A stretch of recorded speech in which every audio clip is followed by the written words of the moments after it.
Has Brent Brennan hit his recruiting stride? Because it certainly looks like it.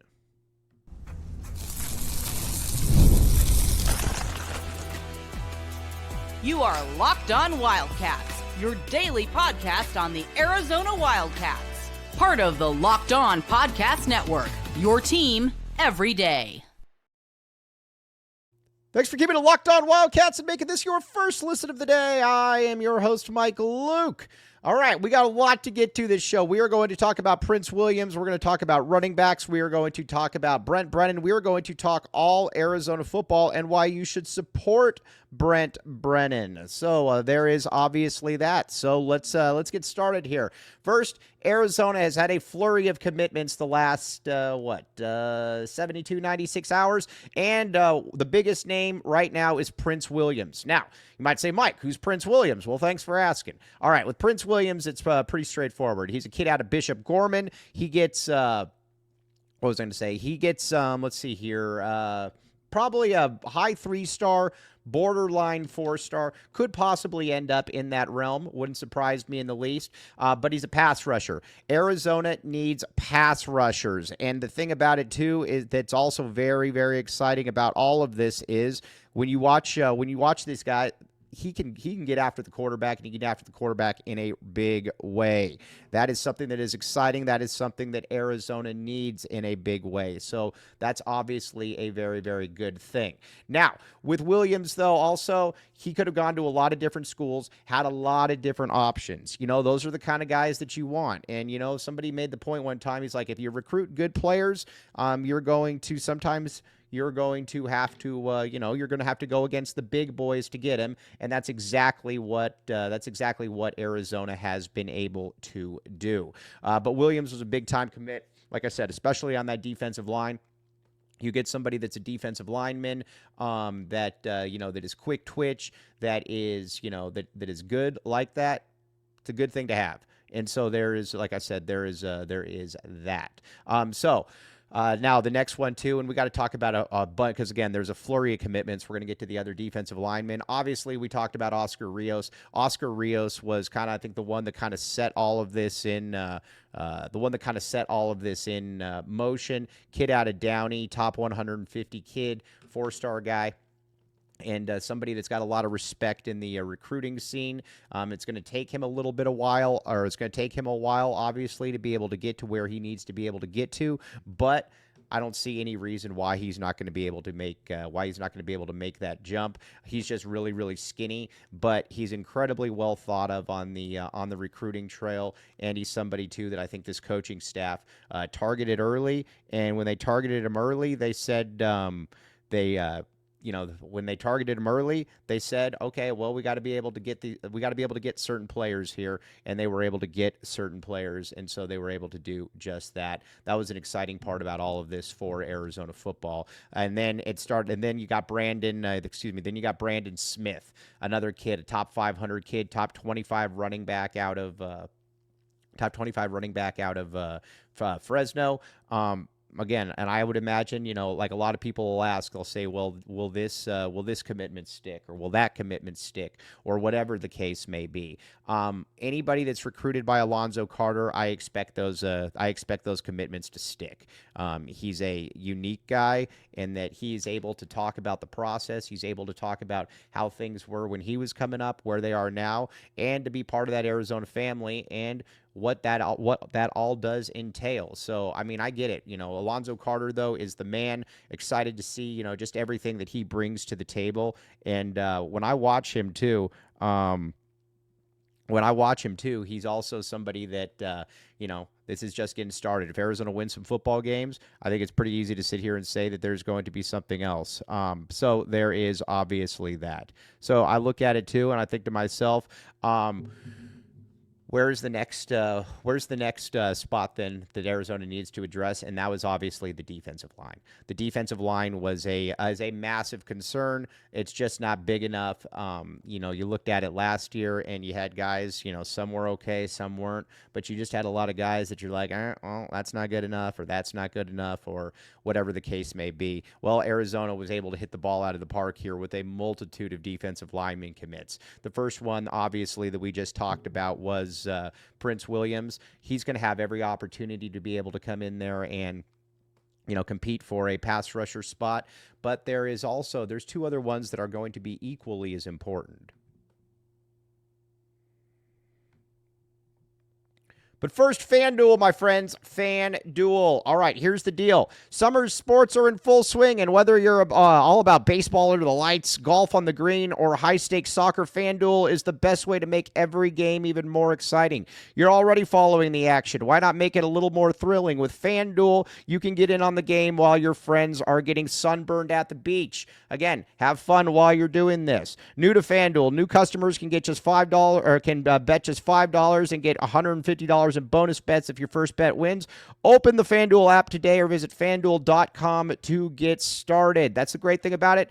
And the cool thing about it, FanDuel, your money is good. You got all kinds of stuff. Keep your summer going as we have football right around the corner, my friends, right around the corner.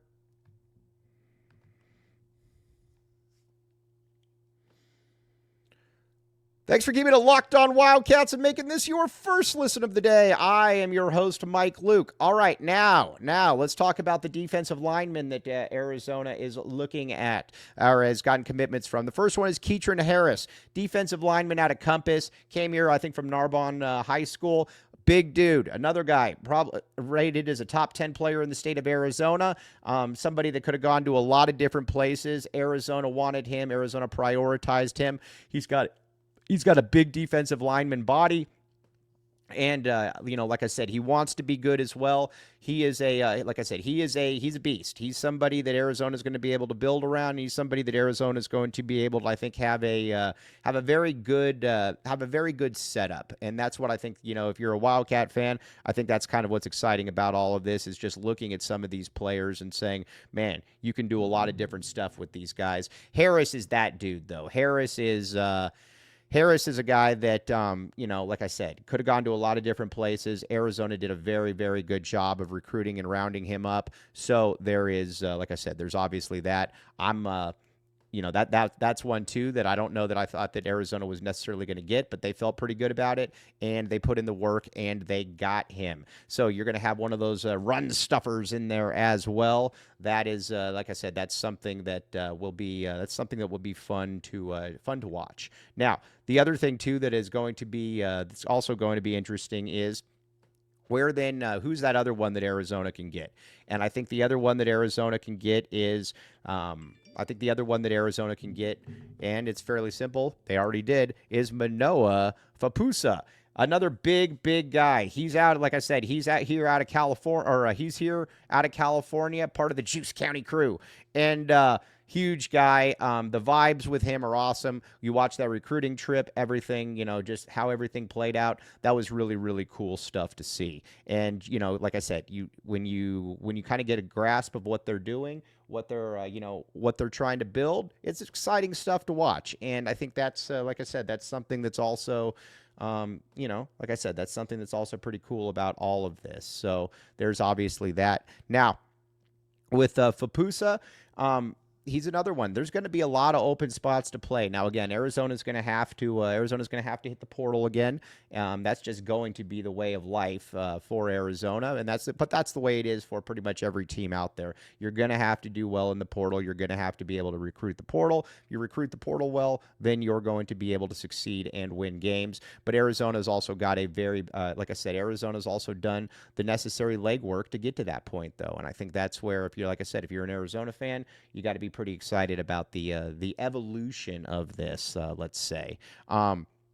But this staff knew they had to get bigger on the D line. You see them tweeting about it. You see the kind of stuff that they're saying. Okay, we got to do this or we got to do that or whatever the case may be. They've done a very, very nice job with it. So I'm excited to see how that one does play out. I will say that we are definitely at the point now too where when it comes to the staff, they're showing that they understand it. They're showing they can get it. Now, I get people all the time that are like, "Oh, Mike, should I support Brent Brennan or because last year was so bad?"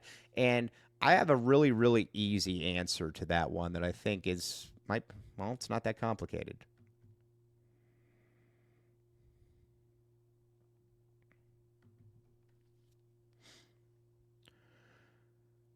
Thanks for keeping it locked on Wildcats and making this your first listen of the day. I am your host, Mike Luke. Okay, now let's talk a little bit then about should you support Brent Brennan or not? Yes, you should. All right, now, there were times at the end of the Sumlin era where I was not rooting for Arizona. I don't care what people say. To me, the biggest thing was having to get Sumlin out of there. He was somebody that didn't take the job seriously. Not only did he not take the job seriously, he was also, like I said, there was nothing about Sumlin that you looked at and you're like, all right, this is going to be the answer. And that's where I'm at. If I know for a fact a guy is not the answer and he's not working hard, then I'm going to say move on from that guy. And I think that's pretty much self-explanatory, to be honest with you. It's not like I said. I'm not breaking any news right there. I'm not stealing any info. If a guy's not the guy, then you need to get him out of there. Sumlin was not the guy. We don't know that Brent Brennan isn't the guy. Now again, nobody was harder on Brent Brennan than I was last year. I mean, I got a lot of people got mad at me for, but again, I stand on all of that. I thought it was an atrocious performance. I didn't like the engagement with the community. I didn't like on the field product, all of that. But a big part of all of this, though, is when you have a coaching staff that says, okay, we're going to listen to people. We are going to engage. We are going to go about and do all of that stuff. And they've done it. So, like I said, Sumlin didn't care. Sumlin was never going to sit here and, be like, I should do this or I should do that. What do you guys think? Sumlin didn't care. He was just heading to the bar. With Brennan wants this to work, I think. I think he was in over his head a little bit last year, but I also think, too, that he knows that, he's back. He's been given investments, and he has a pretty good recruiting class. And, again, bringing in Seth Doege, I think, is just an underrated part about all of this, in that Doege is an actual OC. You watch Doege for 3 minutes, and you're like, man, that guy gets it in a way that Dino Babers never got it and never would get it.